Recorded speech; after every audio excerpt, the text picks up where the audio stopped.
Welcome to the Legal Insight podcast by HHQ. It's the show where we help you unpack the world of law, business, tech, and more. We're in season 2 of the Legal Insight podcast, and I can't believe we're in the second month already in 2025. Time passes really fast. And in this episode, we'll be discussing part 2 of the Personal Data Protection Amendment Act 2024. And if you haven't watched part 1 yet, I encourage you and I urge you to watch part 1 first and then come back to this video. But please do go back and watch part 1 first. Okay, now today I'm excited to have with us, once again, Ong Johnson, the Head of Technology Practice Group, and Lo Khai Yi, the Co-Head of Technology Practice Group of HHQ. Now let's dive into our discussion, shall we? Yes, let's do this. Now, to kick things off, Johnson, let's just do a quick recap of part 1, specifically elaborate on the staged rollout approach of the Personal Data Protection Amendment Act and what the timeline looks like for us right now. Yes, Zach, you are right. So I think that what is really unique about this PDP Amendment Act 2024 is that instead of a full blanket implementation, they have decided to use a more unique approach in order for them to introduce the new amendment. So what is going to happen is there will be 3 stages of implementation. The first stage, if you are listening to it right now, to this podcast right now, you have missed it. The first stage is on 1st Jan, which will be followed by 1st April, and last but not least will be 1st June. And I believe that the intention of this special mechanism is just to allow all data controllers, all organizations and all companies in Malaysia to be fully prepared for what is to come, so that they won't be having any excuse saying that, look, I don't have time to prepare. And then right now, if you are listening to this, I think that you still have a couple of months for you to really implement and to incorporate all the amendments into your company policy. Wow, this is making me nervous, Johnson. It's running like a speed train. You should feel like so. Now, Kai, from your perspective, what are the differences, key differences between each phase? And how should companies prepare, especially if they have already missed out on the first stage, like Johnson mentioned? I feel so bad now for those companies. Well, as I have explained in the last episode, right? Again, if you have not watched it, go and watch it. Stage 1, if you have missed out, stage 1, don't worry, don't do me FOMO, Zach. Really, it's nothing much to do with companies' operations. It's really just administrative update, right? By our lawmaker to the act. So really, the meat of the update come during the second stage and also the third stage on the 1st of April and also on the 1st of June. Well, essentially, I think stage 2, without going into too much detail, stage 2 will bring forth change in name of data user to data controller, the whitelist, the change in terms of the whitelist regime when it comes to cross-border data transfer, inclusion of the biometric data as part of sensitive personal data, right? But really, I think the way that I see it is the most impactful change would come forth in part 3, stage 3, where companies will be required to appoint data protection officers, DPO. And I believe Johnson will talk more about data protection officers later in this episode of our recording. But in part 3, another key change is also the requirement for data breach notifications. Now, under the, rather, as soon as stage 3 comes into force and is being implemented, companies who are processing personal data will have an obligation to notify the regulators and also to notify data subjects as soon as and when they suffer data breach, right, that impact the personal data that they are processing. Thanks, Kai. Now, moving on to a crucial aspect of this amendment, can you explain the introduction of data protection officers, or DPO, under this act?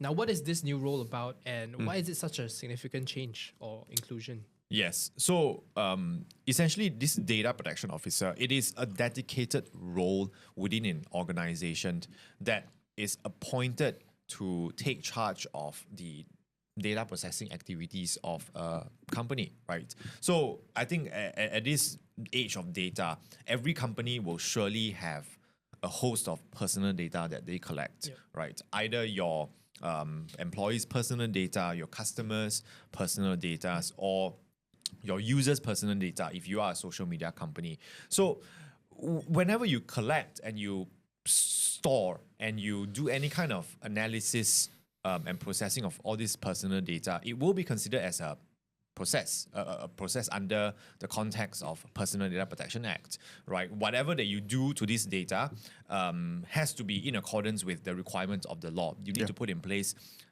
adequate security to prevent loss and misuse. You need to make sure that you seek consent from the data subjects before you even collect all this data, personal data, and process them. So essentially, whether or not the company is in compliance with all these statutory requirements, the responsibility falls on the data protection officers to make sure that all these things are in place, that a company is in compliance. And of course, Personal Data Protection Act also grants certain range of entitlements or rights to data subjects, right? They can request for access to their personal data. They can request for amendment. They can request for an update. They can seek clarifications from a data controller or data user to see what sort of personal data of theirs that are in the possession of the possession of the data controller or data user. So in terms of all those liaising and engagement with data subjects, the DPO has to take charge of all these things. Wow, it sounds like a huge role and a burden to bear. It is a huge role. Essentially, data protection officers, they wear really, really big hats. Yes, and hence why, more often than not, it has to be a dedicated role. Yeah. Wow. So with a big hat, you need a big head to kind of fill it. So Johnson, like what criteria should organizations consider when selecting this person or this DPO? And what kind of skills should they prioritize? And should businesses actually consider, if they don't have someone like this in the organization, right? Should they consider outsourcing this role and sharing it across subsidiaries? So Zach, these are all very important questions and also excellent questions. So the moment the law is being introduced, the moment the bill has been passed, many of our clients came to us. The first question they ask is, look, I need to hire a DPO, but who shall we hire? And especially for a group company with many subsidiaries, does it mean that for every individual subsidiary, I need to have one DPO, or can I just have one DPO to share across the group? And most important question is, can I actually outsource the role of DPO to a law firm like ours?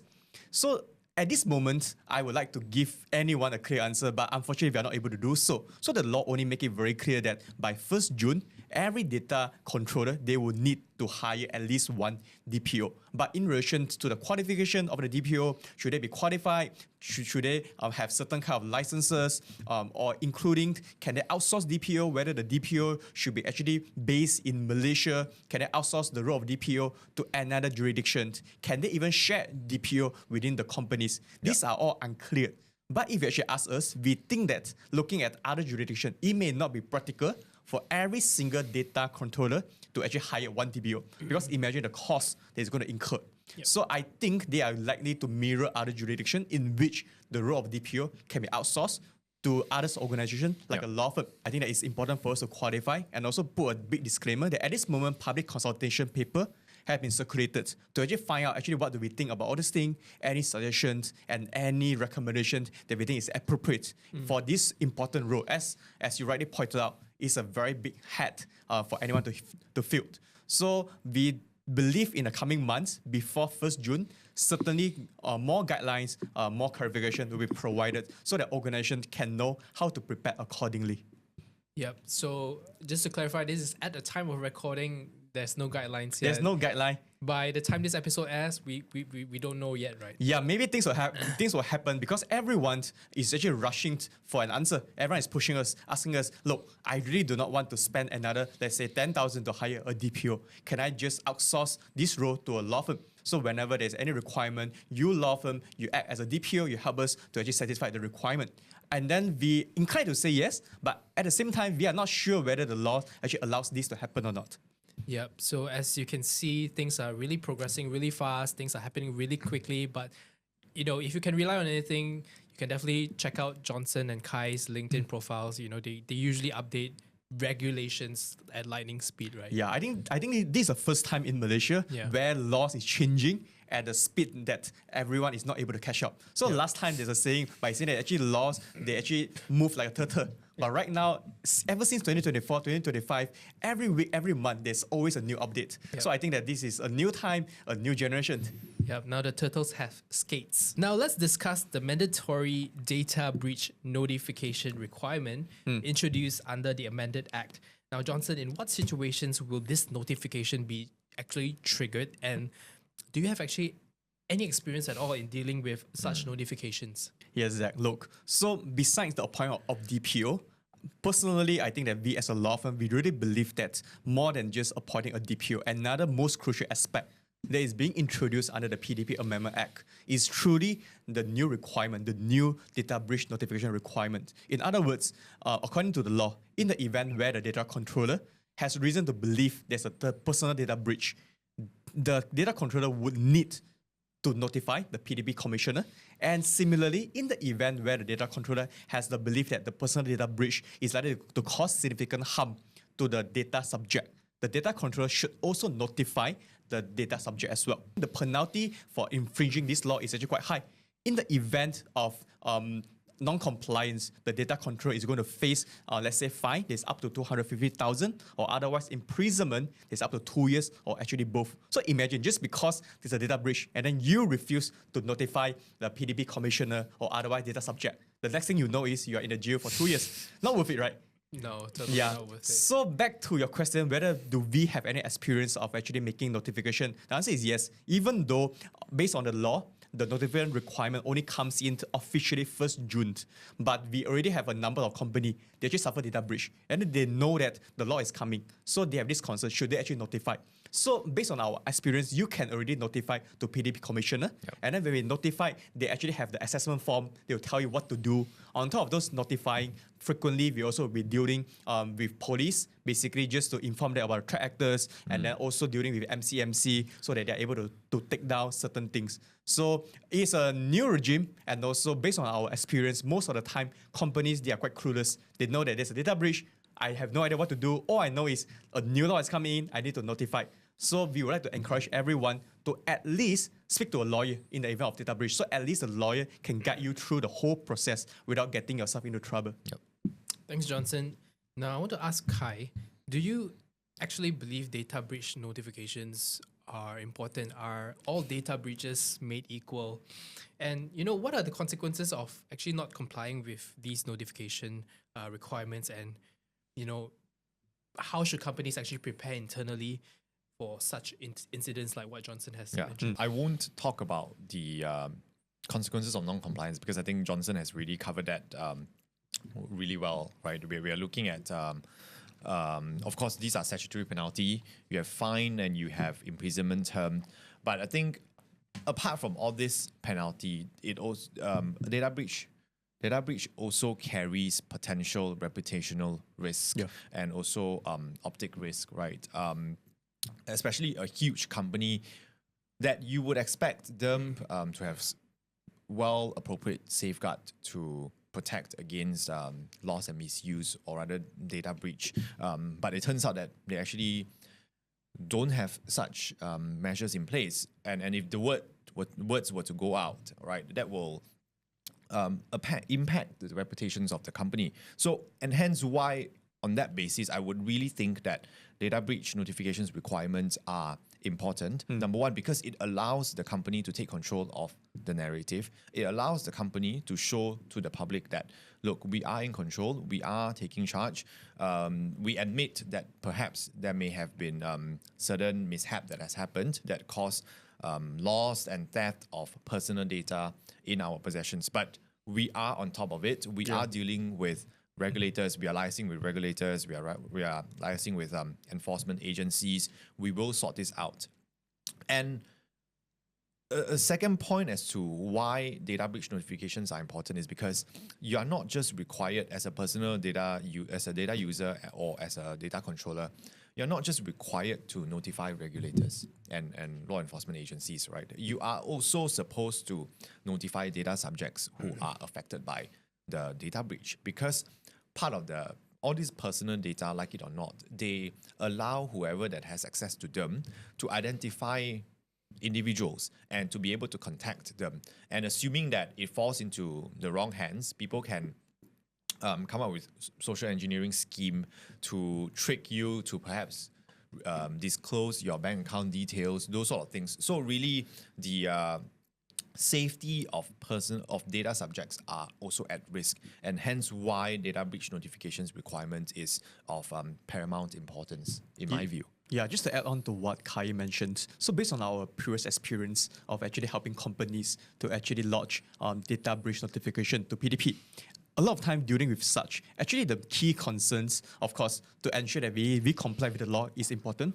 But as mentioned by Khai, reputational damage is something that companies must never overlook. Yeah. So plenty of time when we are dealing with companies, what we as a law firm, what we are able to actually provide is more than just helping them to just fill out a paper, more than just helping them to notify either the PDP, MCMC or police. What I would say that actually bulk of the time, we are actually assisting them with the crisis and also reputational control. So, for example, when a public listed co, they actually experience a data breach, this is going to affect their share price. This is going to affect the confidence of their investor, including their stakeholders. So we will be actually helping them to actually draft, let's say, IR report, and also we will be telling them, look, how are you supposed to actually convey the message to the media? Because the last thing that you want is you only notify, let's say, the PDP commissioner and so data subject, and then what happened is the media, they only found out there's a data breach from a data subject. In that case, you're not able to control the narrative. You're not able to actually protect the reputation of the organization. Yep. So on top of that, more than just looking at the law perspective, frequently when we are assisting company to do the data breach notification, we will be assisting them to actually manage the crisis, to manage their reputation, to ensure that they are able to come out of this crisis with their reputation well intact, well protected. Yep. Yeah.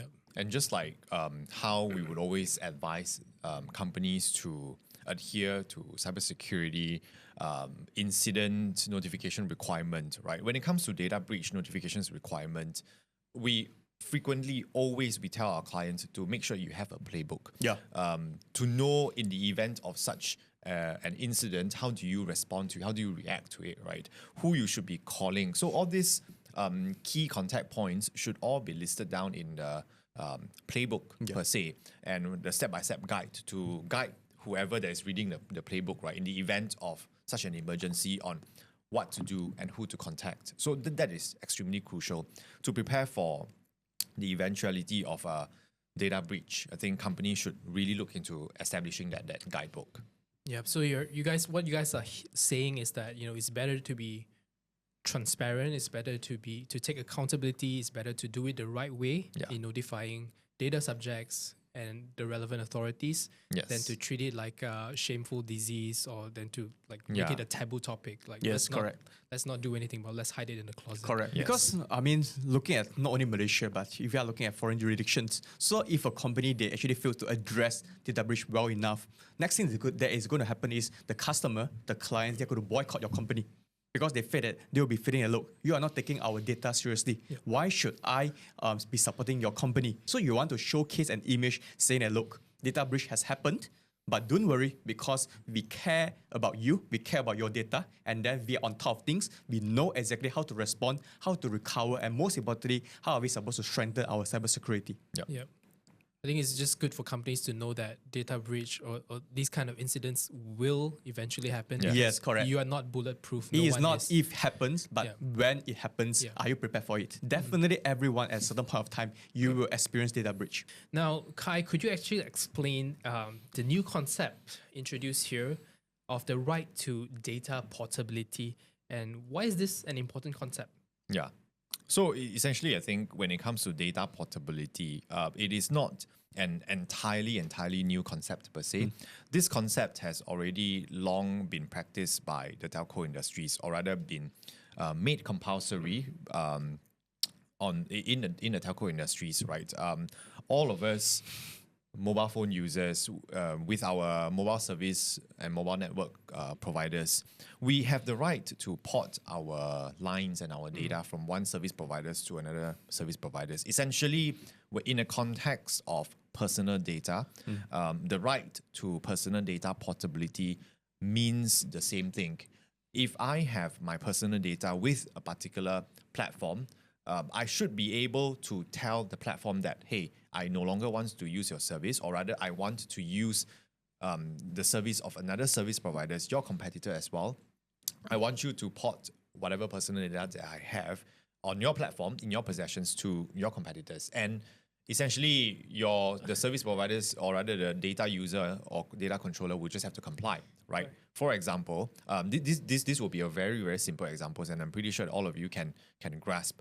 I go to hospital A, right? I've been a patient, or rather a customer of hospital A for the past 10 years. They have a host of my personal data, my medical records, my blood test results, my imaging scan results, whatsoever. But now I want to go to hospital B, right? Perhaps because my main physician has transferred to another hospital. So I should have the right, under this Personal Data Protection Act, to get all my records to be transferred to hospital B. So essentially, this new amendment